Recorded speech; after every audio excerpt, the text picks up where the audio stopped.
It was my intent that Liam was going to say all of this, so that's my warning to all of you.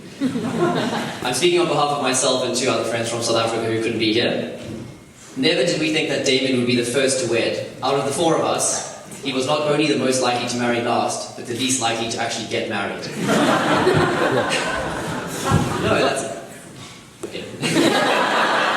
It was something in his carefree manner, his independent nature, and the fact that his jokes are only funny to those with an unusual sense of humour that meant it was difficult to place him with a mate.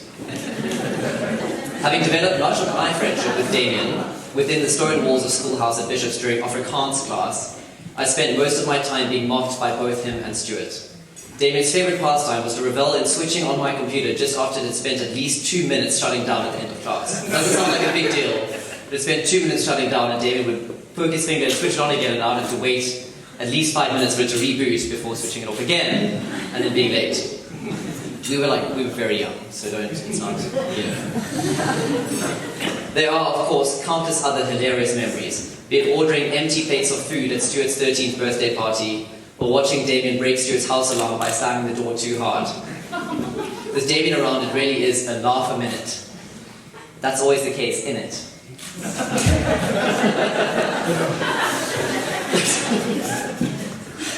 Of course, Stuart and Thomas had a whole life with Damian at wet pubs before I arrived on the scene. It was during these formative years that they spent most of their time, mostly hanging around the pavilion, ganging up on Wanky, playing advanced forms of cops and robbers with Robbie Cyberer, and creating genius adverts, the likes of which had never been seen before and will never be seen again.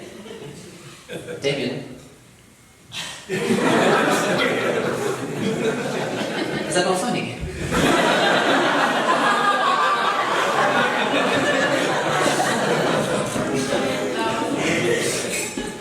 Stuart and Thomas would be laughing very hard.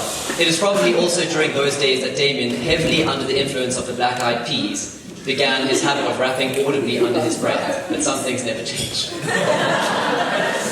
We were fortunate that Damian and his family continued to frequent South Africa after they moved first to the UK and then to Canada. It was during these visits that we heard of his tales from this land far, far, far away. It was on his last trip that his stories started to adapt in theme and began to feature a mysterious American called Erin. Many of these stories involved his awkward escapades with her, including climbing through windows, broken keys, and lots of vomit.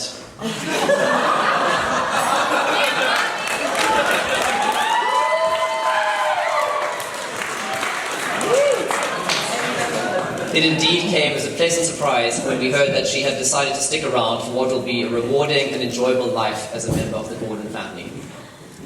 As it happens when friends live on opposite sides of the world, Stuart and Thomas have not met Erin, and I only met her for the first time last night in person in my pajamas. That said, the three of us wish you all the best today and every other day moving forward. We look forward to us all meeting in the very near future, wherever in the world that may be, but hopefully for Stuart and Thomas's sake, South Africa. And always remember, it doesn't matter where you get your appetite, as long as you eat at home.